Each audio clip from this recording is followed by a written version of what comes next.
Allahumma barik wa sallim nahmadu wa nusalli ala rasulil karim amma ba'. Sayyidina Abu Hurairah radhiyallahu berkata, sesungguhnya para sahabat muhajirin yang miskin telah datang kepada Rasulullah SAW. Mereka berkata, orang-orang yang berharta telah membolot darjat-darjat yang tinggi dan nikmat yang kekal.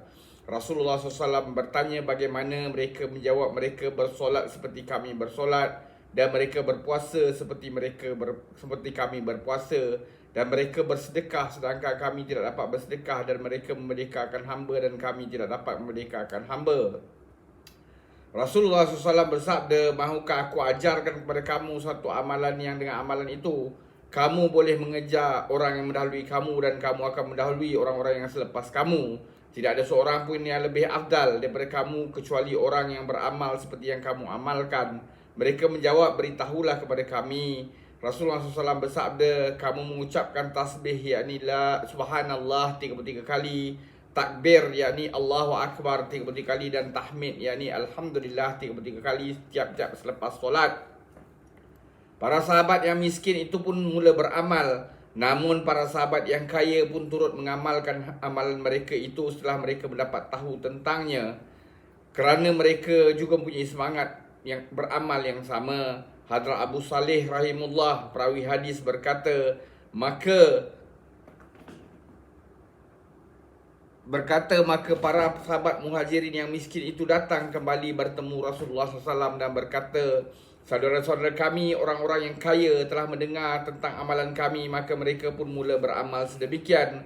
Rasulullah SAW bersabda, itu ialah kelebihan pada Allah SWT yang dikurniakan kepada siapa yang dia kehendaki.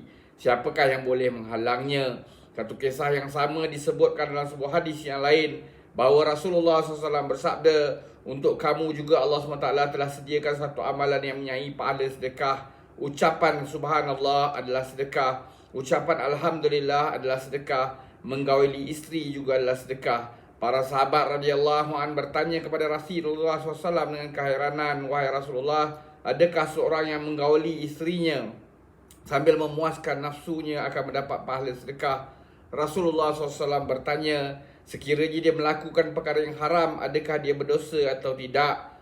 Jawab sahabat, pasti dia berdosa. Lantaran itu Nabi SAW bersabda, begitulah juga dalam perbuatan yang halal akan mendapat pahala dan ganjaran sedekah. Hadis riwayat Bukhari, Muslim dan lain-lain. Keterangan seorang yang menggauli isterinya dengan niat supaya selamat pada melakukan perkara-perkara yang haram akan menjadi sebab untuk dia mendapat pahala dan ganjaran. Kisah yang sama juga dinukilkan dalam satu hadis yang lain yang merupakan jawapan kepada soalan yang dibangkitkan oleh sahabat, iaitu bagaimana perbuatan memenuhi kehendak nafsu syahwat boleh mendapat pahala sedekah. Baginda SAW menjawab, beritahu kepadaku, sekiranya anak dilahirkan kemudian dia membesar menjadi anak muda dan kamu harapkan kebaikan-kebaikan kemudiannya dia meninggal dunia, apakah kamu mengharapkan pahala pada Allah SWT? Mereka menjawab, sudah tentu kami mengharapkan pahala.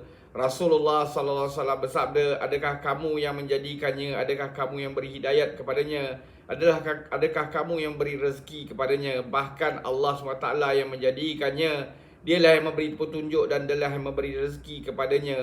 Seperti itulah juga dengan menggauli isteri.